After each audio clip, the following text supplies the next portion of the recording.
Bonjour, bienvenue dans la série sur les échecs. Alors dans cette position, c'est aux blancs à jouer, et ils ont une belle attaque sur le roc ennemi, avec dame et tour, dans une colonne largement ouverte, mais ils ne savent pas apparemment mobiliser grand chose d'autre, et la position est quand même défendue par le fou et un cavalier, c'est donc loin d'être trivial. Mais les blancs trouvent une combinaison en 3 coups, qui n'est pas très difficile, avec 2 beaux sacrifices. Je vous laisse y réfléchir.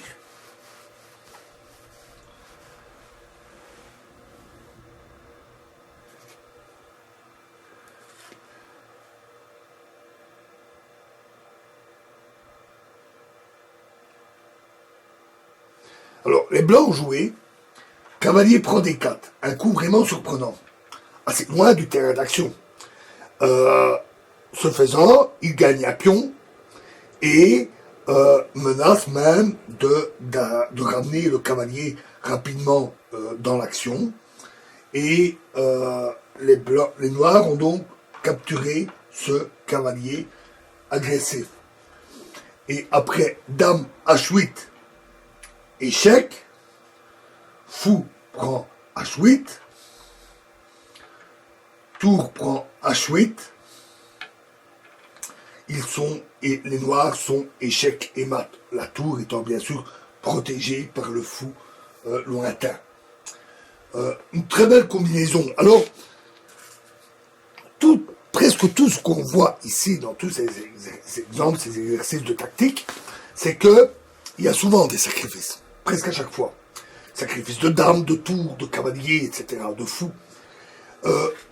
Il faut quand même bien le dire, dans la plupart des positions, et même dans la plupart des parties, les sacrifices sont assez rares, à part peut-être les gambits, qui ne sont que le sacrifice d'un pion.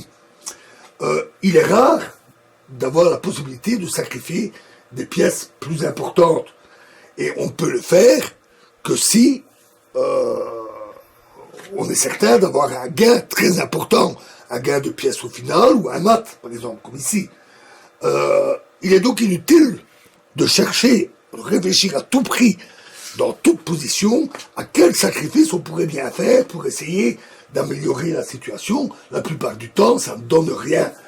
Et encore moins, évidemment, se précipiter à faire un sacrifice en disant « je le fais, je réfléchirai après ». Vous avez toutes les chances de faire un mauvais sacrifice. Donc, la plupart du temps, il est beaucoup plus utile de réfléchir au coût de développement, au coup pour positionner ses pièces, ou pour défendre sa position, ou pour essayer de contrôler le centre, ou l'aile dame, ou l'aile roi, etc. Donc nous reviendrons là-dessus avec la stratégie. Nous y reviendrons largement, et nous avons souvent vu cela dans les ouvertures. C'est aussi pourquoi ces exercices sont importants. Il n'y a rien de mieux pour apprendre les échecs que de faire ce type d'exercice, en tout cas pour apprendre la tactique, pour voir, sentir les combinaisons. Le tout, c'est surtout de voir, dans une position, quelles sont les possibilités. Tour, fou, le fou ici qui visait la diagonale, la dame et la tour sur la colonne, de bien analyser ça et se dire, là, j'ai quelque chose de fort, et peut-être qu'il y a quelque chose. Et là, ça peut valoir la peine de se dire, tiens, est-ce qu'un tel sacrifice peut amener à la victoire? Et donc, il faut, par l'exercice, par l'apprentissage, apprendre à sentir les moments où il faut examiner, réfléchir à de telles combinaisons, parce qu'il peut y avoir plusieurs variantes, et ça peut prendre beaucoup de temps de réflexion. Donc ça, c'est l'expérience qui permet de l'acquérir. Et nous verrons la position suivante dans la prochaine vidéo. Je vous remercie.